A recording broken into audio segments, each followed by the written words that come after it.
আজকে আমরা সমাধান করব WBSSC গ্রুপ ডি এবং গ্রুপ সি পরীক্ষার কমন আসে এমন ধরনের অঙ্ক শতকরা থেকে। চলো দেখা যাক কিভাবে শর্টকাট নিয়মে অঙ্কগুলোকে করা যায়। তার আগে বলে নিই, যারা যারা আমার চ্যানেলটাকে সাবস্ক্রাইব করছো তাদের কাছে একটা ছোট্ট রিকোয়েস্ট, আমার ভিডিওগুলো দেখো এবং যারা এখনও সাবস্ক্রাইব করোনি তারা আমার চ্যানেলটাকে সাবস্ক্রাইব করো। চলো, দুটি সংখ্যা তৃতীয় একটি সংখ্যার থেকে যথাক্রমে 30% এবং 37% কম। দ্বিতীয় সংখ্যাটি প্রথম সংখ্যার থেকে শতকরা কত ভাগ কম হবে? অপশন এ তে দেওয়া রয়েছে 3%, অপশন বি তে দেওয়া রয়েছে 4%, অপশন সি তে দেওয়া আছে 7% এবং অপশন ডি তে দেওয়া রয়েছে 10%।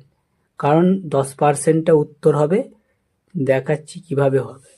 দেখো, শর্টকাট মেথডে একদম শর্টকাট নিয়মে আমি অঙ্কটা সমাধান করব। সমাধান করতে 5 সেকেন্ডে সমাধান হয়ে যাবে। তাহলে আমি একটা ছোট্ট শর্টকাট নিয়ম ফলো করব।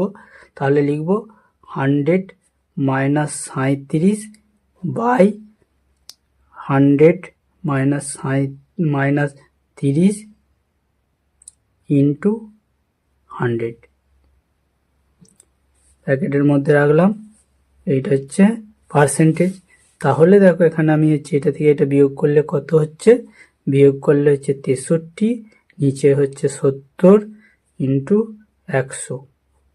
এখানে দেখো আমি এই শূন্যই কেটে দিলাম, এটা পার্সেন্টেজ। তাহলে এটা সাধলাম 63, তাহলে হচ্ছে কত হচ্ছে 90%। তাহলে দেখো কত কম বলেছে, তাহলে 100 থেকে আমি 90 বিয়োগ করে দিলে কত পরে থাকছে? 10, তার মানে হচ্ছে 10%। আমার অ্যান্সারটা হচ্ছে 10%। তারপরে দেখো দ্বিতীয়